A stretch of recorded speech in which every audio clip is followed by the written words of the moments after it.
엄마의 목화밭.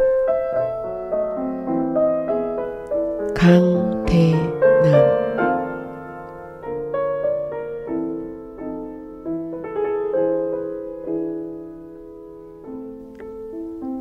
고개 넘어 왕제골, 엄마의 목화밭.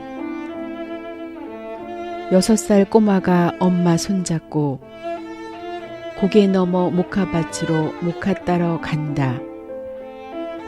목화 열매 여물어 봉우리 터지면 새하얀 손꽃이 배시시 여기저기서 나도 있다고 하얀 손꽃이 온 밭을 덮는다.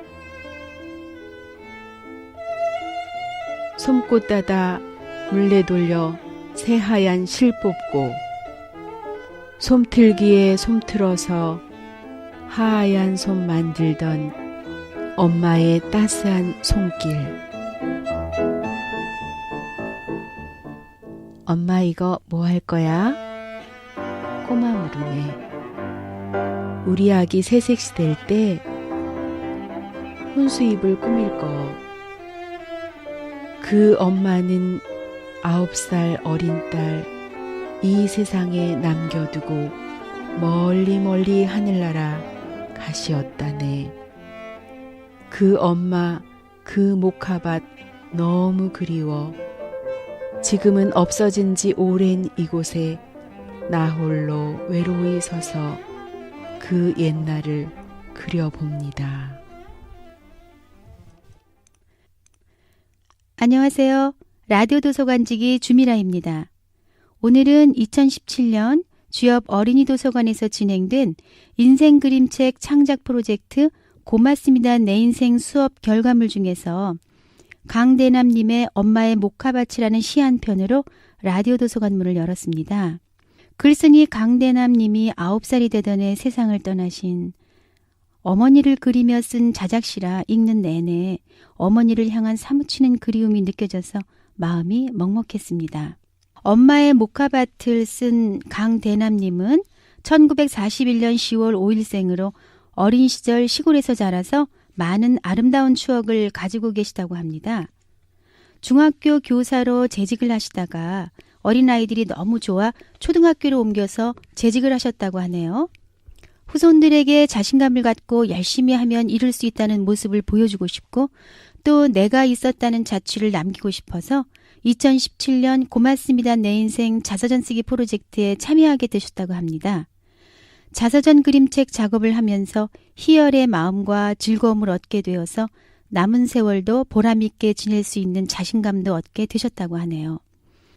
고맙습니다 내 인생은 우리 주변의 어르신들이 살아오신 인생을 담담히 녹여낸 작품들이라 읽는 이들에게 더 큰 울림을 전달해 주는 것 같아요. 2017년 고맙습니다 내 인생 창작 그림책들은 고양시 도서관에서 만나보실 수 있고요. 도서 대출도 가능하다고 하니까 어르신들의 감동적인 이야기 직접 만나보시길 바랍니다.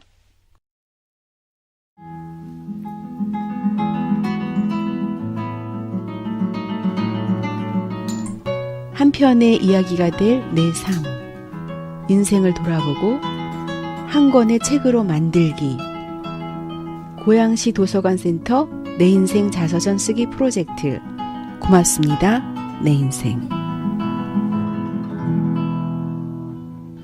오늘 저와 함께 방송을 진행할 라디오지기 전미애님을 소개합니다. 전미애님 안녕하세요. 네, 안녕하세요. 전미애입니다. 네, 지난 한 주간도 잘 지내셨죠? 네, 잘 지냈습니다. 아람누리 도서관에서도 드디어 고맙습니다 내 인생 프로젝트 수업이 시작된 것 같아요. 네, 4월 20일 아람누리 도서관에서 고맙습니다 내 인생 시 자서전 수업이 시작되었습니다. 시 자서전이라고요? 네. 화정도서관은 산문, 또 주엽 어린이 도서관은 그림책인데 아람누리 도서관은 시로 표현을 하는 모양이에요. 시와 자서전이 만날 때 어떤 일이 펼쳐질지 벌써부터 기대가 되네요. 올해 아람누리 도서관에서 진행하는 고맙습니다 내 인생 시 자서전 쓰기 프로젝트는 고양 시민 40명의 수강생들이 함께합니다. 시인 손택수 선생님이 강의를 맡아 어르신들의 자서전 쓰기에 도움을 주신다고 합니다. 강의 첫째 날 손택수 선생님께서는요, 우리는 모두 시인으로 태어났다. 그 말씀을 하셨어요. 누구나 시를 쓸 수 있다. 어떻게 느끼시나요?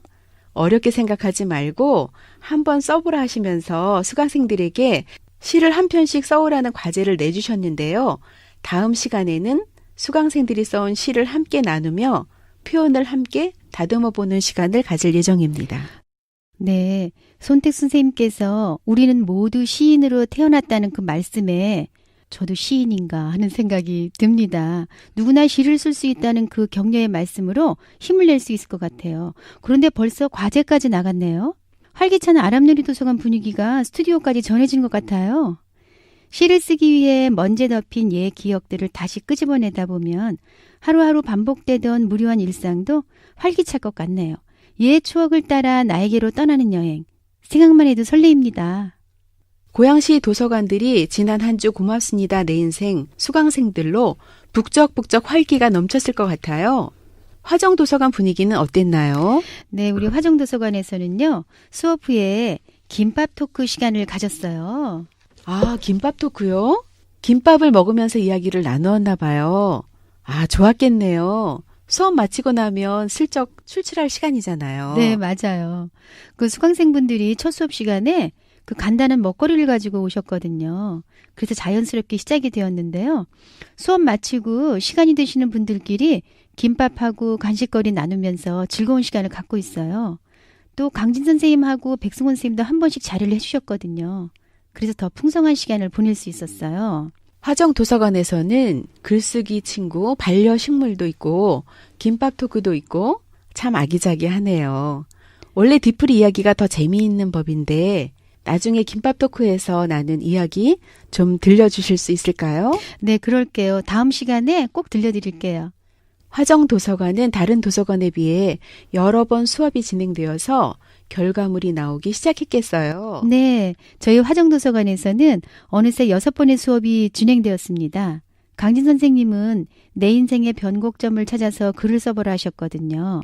근데 매 수업마다 자연스럽게 글을 쓰고는 있어요. 네, 변곡점이란 말이 뭐죠?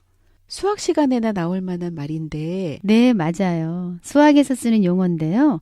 함수가 증가하거나 감소할 때 추세가 바뀌는 점을 일컬어요. 우리 어릴 때 좀 배웠죠, 우리. 네. 강진 선생님께서 글쓰기에 수학 용어인 변곡점을 사용하셨어요. 인생의 전환점을 가져다 준 그 무엇, 예를 들면은 사건이나 장면 등을 말한다고 해요. 아, 그러면 터닝 포인트라고 이해하면 될까요? 아, 그렇지 않아도 김밥 토크 시간에 그 이야기가 좀 나왔는데요. 강진 선생님께서는 변곡점을 꼭 터닝 포인트라고 말하기에는 조금 무리가 있다고 하셨거든요.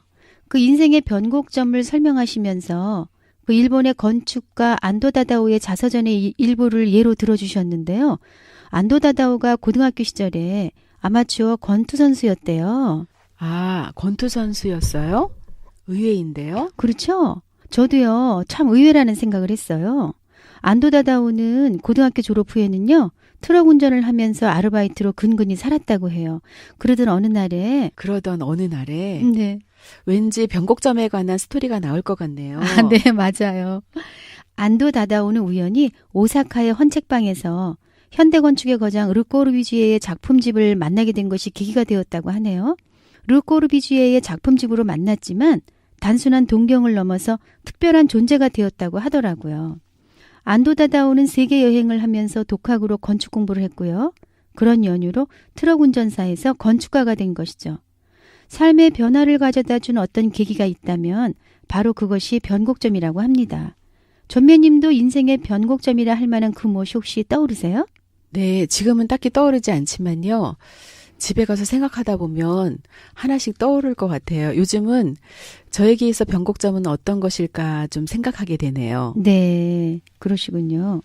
그 강진 선생님과의 글쓰기 수업은 인생의 전반적인 삶을 찬찬히 되돌아보는 계기가 되면서 이야기의 씨앗을 찾고 또 이야기를 완성해 가는 데 주력하고 있습니다.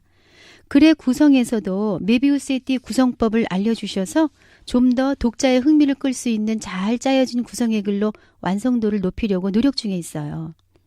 글의 구성이라 하면 포물선 구성이 떠오르는데요. 네, 그렇죠. 우리 옛날에 국어 시간에 많이 배웠던 거잖아요. 그런데 강진 선생님은 메비우스의 띠 구성을 알려주셨어요. 메비우스의 띠는 한 번 꼬여 있지만 처음과 끝이 맞닿아 있잖아요. 그 메비우스 띠 구성의 좋은 예를 들어주셨는데요. 그 글을 읽다 보니까 메비우스 띠 구성의 매력을 잘 알겠더라고요. 그 몇 개의 글감이 모아지면 그 글들을 이제는 마중물로해서 퇴고의 과정을 거칠 거거든요. 그러면 한 편의 자서전이 완성되고요. 메비우스 띠의 구성으로 자서전을 쓰신 분은 누구일까 벌써부터 궁금해지고 있어요. 화정 도서관은 산문 수업이라 글을 많이 써야 해서 부담되실 것 같은데요. 네, 처음에는 안 쓰던 글을 쓰려니까 좀 부담스럽더라고요. 그런데 강의 시간마다 따로 글을 쓰는 시간을 갖고 있어요. 선생님이 제시해 주시는 주제를 기준으로 글을 쓰다 보니까 이제는 부담보다는 떠오르는 대로 그냥 편하게 글을 써보고 있어요. 그래서 벌써요, 서너 개의 글감이 모아졌어요. 화정도서관에서는 다음 시간부터는 퇴고하는 시간을 벌써 갖습니다. 실용적인 글쓰기 연구소 대표이신 백승권 선생님의 수업 시간에는 어떻게 도움을 받으셨는지 궁금해요. 워낙 인기도 많으시고 백승권 선생님께 글쓰기를 배우신 분들이 큰 변화가 있다는 소문도 자자하던데요. 백승권 선생님 수업 이야기 다음 시간에 부탁드릴게요. 네, 백승원 선생님과의 수업 내용은 다음 시간에 저도 자세히 전해드릴게요. 김밥 토크에서 나눈 재밌는 이야기 더 많거든요. 그것도 같이 전해드릴게요. 기대해 주세요. 다음 시간에는 한 주간 진행되어진 산문, 그림책, 시, 자서전 고맙습니다. 내 인생 소식과 함께 화정도서관 수강생들의 생생하고 유쾌한 김밥 토크 소식을 가지고 다시 찾아뵙겠습니다. 오늘도 함께해서 행복했습니다. 고맙습니다, 여러분. 다음 시간에 만나요. 안녕.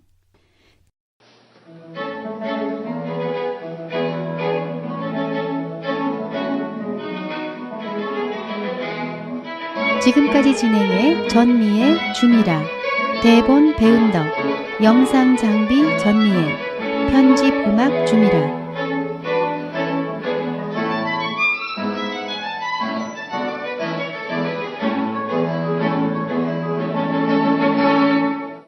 본 방송은 고양시 도서관센터와 고양영상미디어센터가 함께합니다.